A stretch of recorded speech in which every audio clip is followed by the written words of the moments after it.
Temprano yo te buscaré, de madrugada yo me acercaré a ti. Mi alma te anhela y tiene sed. Lunes 18 de septiembre. Inicio, hermanos, de la tercera semana ya de este mes de septiembre. Y es un privilegio, una vez más, el poder compartir el mensaje de la bendita palabra de Dios. El evangelio para hoy está tomado de San Lucas, capítulo 7, versículos del 1 al 10. Doy lectura a la palabra de Dios en el nombre del Padre, del Hijo y del Espíritu Santo. Amén. En aquel tiempo, cuando Jesús terminó de hablar a la gente, entró en Cafarnaúm.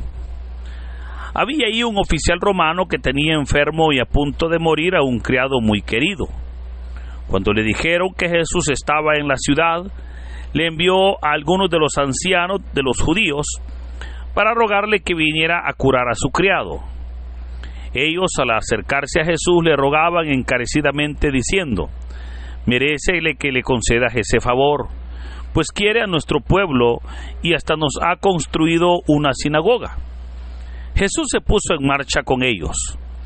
Cuando ya estaba cerca de la casa, el oficial romano envió unos amigos a decirle: «Señor, no te molestes, porque yo no soy digno de que entres en mi casa. Por eso ni siquiera me atreví a ir personalmente a verte. Basta con que digas una sola palabra y mi criado quedará sano. Porque yo, aunque soy un subalterno, tengo soldados bajo mis órdenes, y le digo a uno ve y va, a otro ven y viene, y a mi criado haz esto y lo hace». Al oír esto, Jesús quedó lleno de admiración, y volviéndose hacia la gente que lo seguía, dijo: «Yo les aseguro que ni en Israel he hallado una fe tan grande». Los enviados regresaron a la casa y encontraron al criado perfectamente sano. Hermanos, esta es palabra del Señor. Gloria y honor a ti, Señor Jesús. Hemos terminado el sermón del llano, ¿verdad? El pasado sábado pues terminábamos con el capítulo 6. Ahora viene una sección en este evangelio de San Lucas que inicia hoy en el capítulo 7. Y esta sección es bien importante porque le llaman milagros en Cafarnaúm y en Naín. Y vea, es importante, y por eso menciono el texto del pasado sábado, porque inmediatamente el Señor terminó de enseñar con el sermón del llano. Dice la palabra que inmediatamente el Señor termina de hablar con la gente, se dirige a Cafarnaúm. Obviamente la gente no le sigue, pero los discípulos sí le siguen, ¿verdad? Y por esa razón es que la enseñanza continúa. Ahora el Señor entra a Cafarnaúm y dice la palabra que había allí un oficial romano que tenía enfermo y a punto de morir un criado muy querido. Hoy el Señor entonces se dispone a ayudar a este centurión, ¿verdad? Se dispone a ayudar a este enfermo.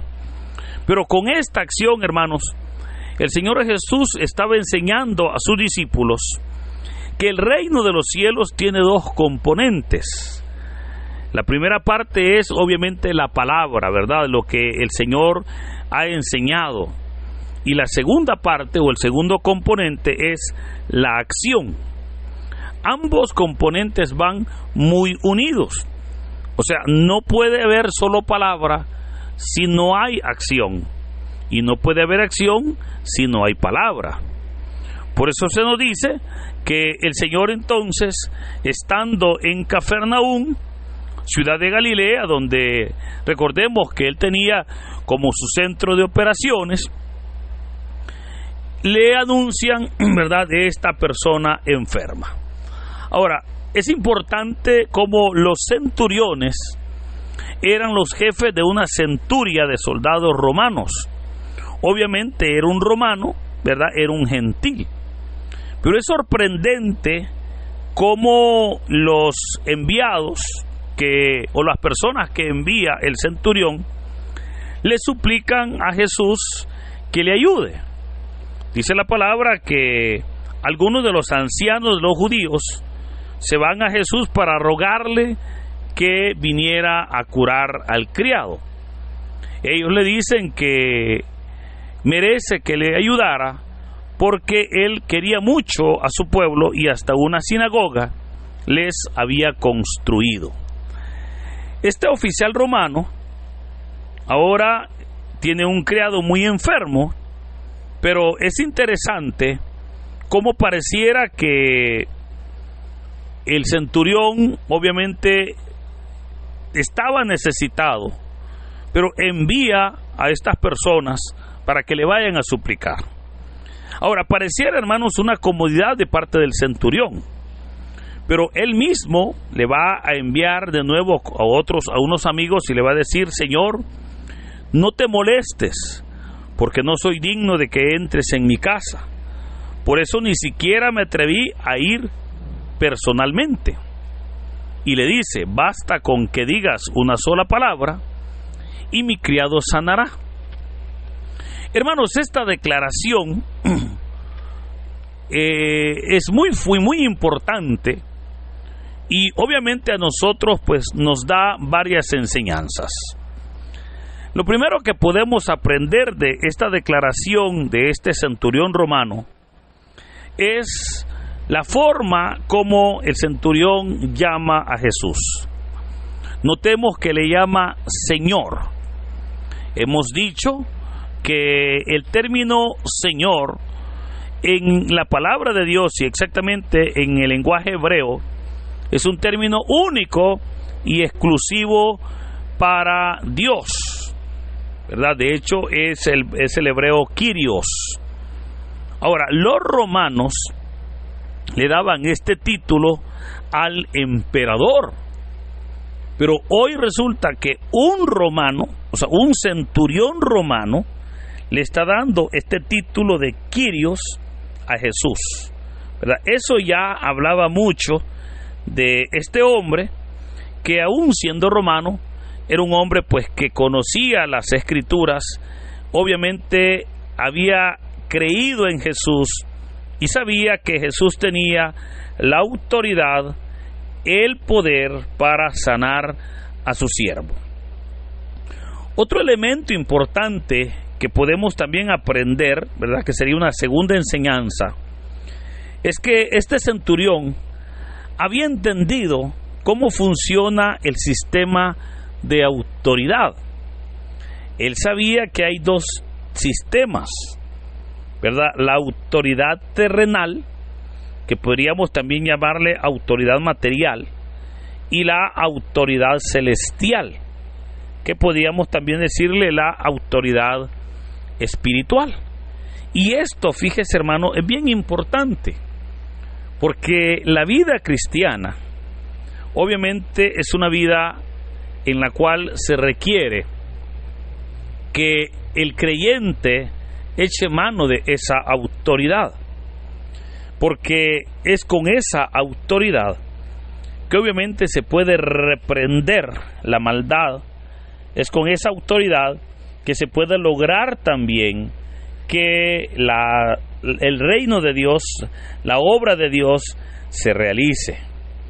Entonces, este centurión lo había entendido claramente, porque vea que le dice: yo soy una persona que, aunque tengo personas que me dirigen, soy un subalterno, pero también tengo soldados bajo mis órdenes. Y si yo a un soldado le digo ve, él va. Y si a otro le digo ven, él viene.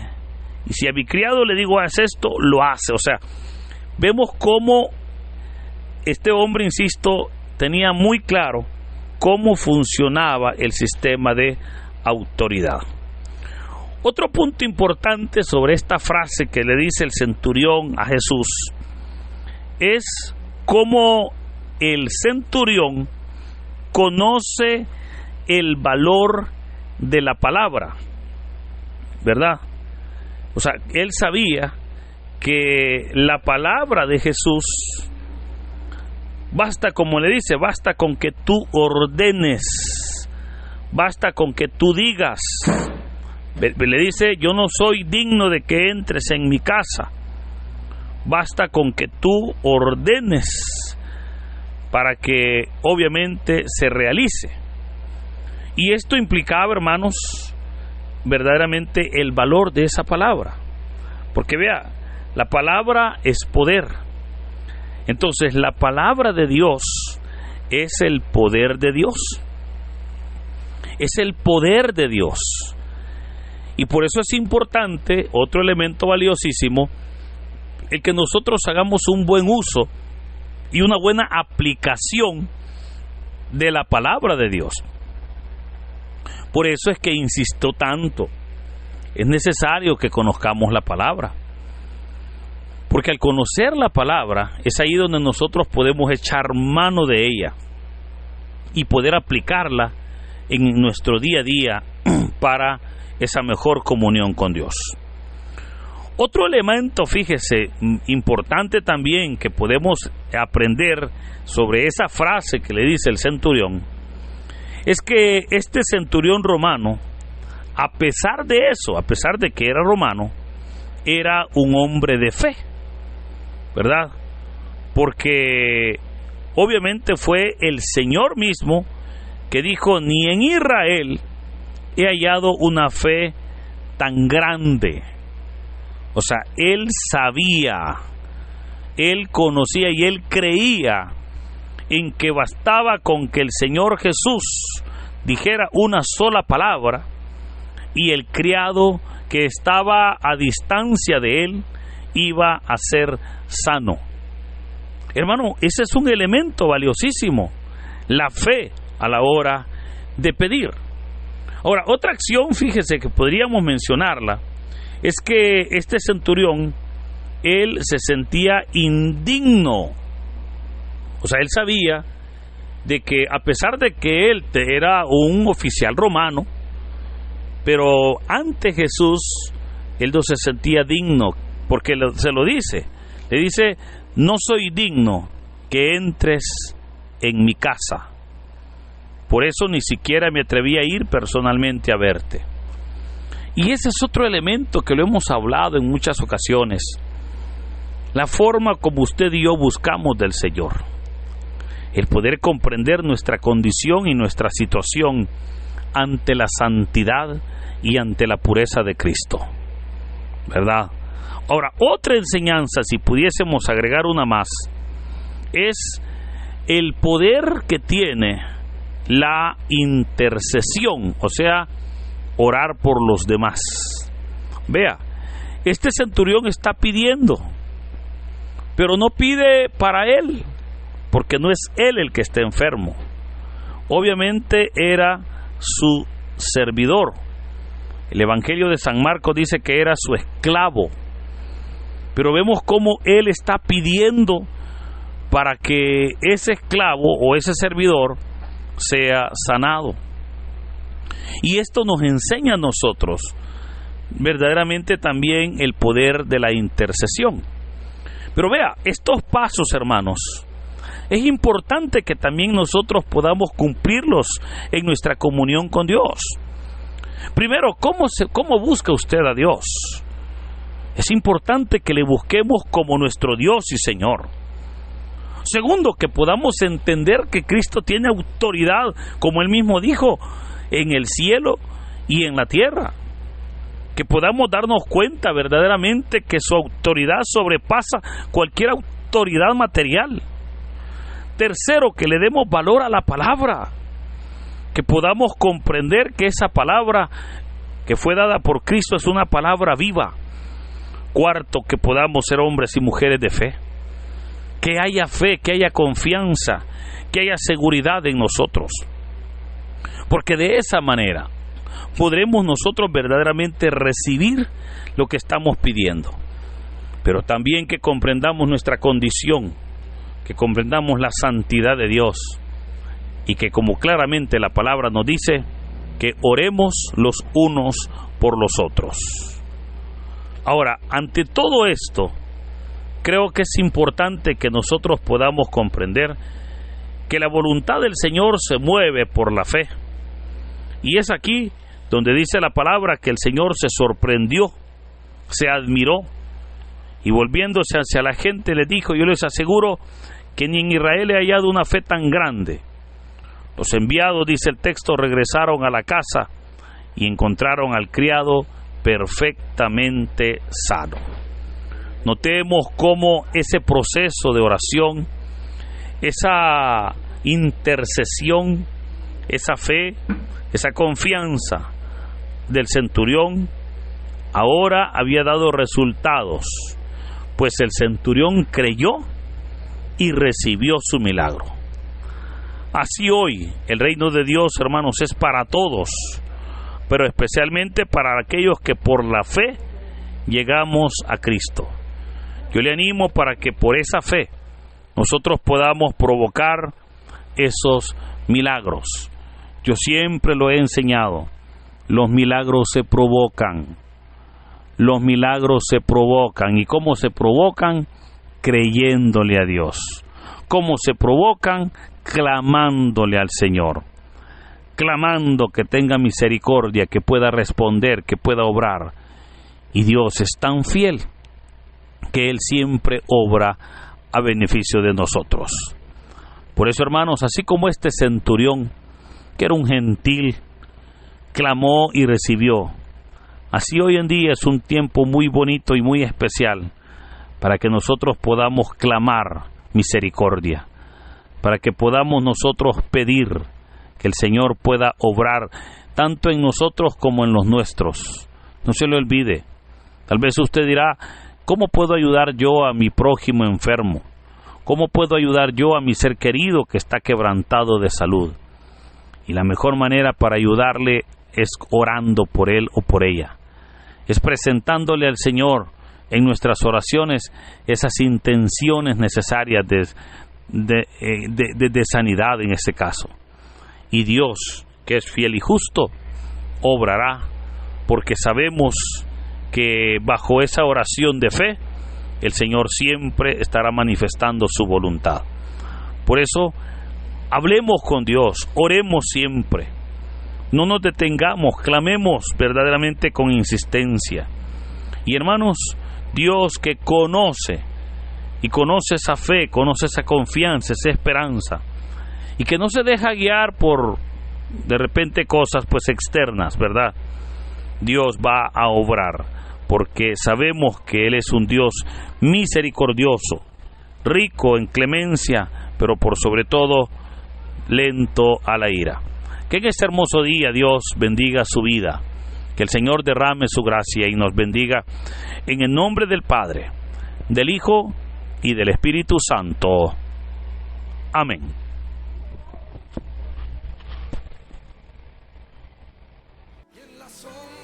Dinos, ¿qué te pareció la reflexión del Evangelio del día de ahora en la sección de los comentarios? Si eres nuevo, te invitamos a que formes parte de esta comunidad y compartas el Evangelio no solo a tus seres queridos, sino también a otras personas que estén necesitadas de escuchar la bendita palabra del Señor. Recuerda darle like a este video, suscríbete si aún no lo estás, ya que subimos videos todos los días. Así que muchas gracias y que Dios Todopoderoso nos acompañe hoy, mañana y siempre. Me ha sostenido.